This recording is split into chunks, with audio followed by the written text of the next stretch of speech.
Hello guys, welcome back to our channel. In today's video, I'm going to show you how to create an account in Wayfair.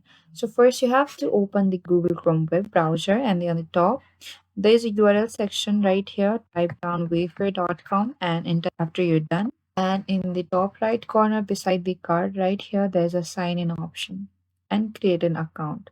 So click the option that says create an account and you'll get into an interface like this. Type down your email, then all you need to do is click on the continue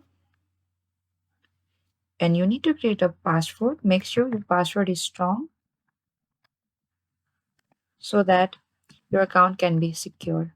And after that, click on the create account and you also need to add a mobile number so you can easily recover and secure your account.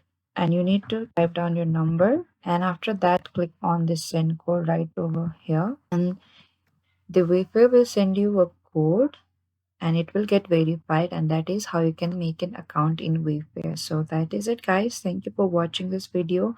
I hope I could help you. Don't forget to like, subscribe and hit the bell notification icon for more upcoming uploads.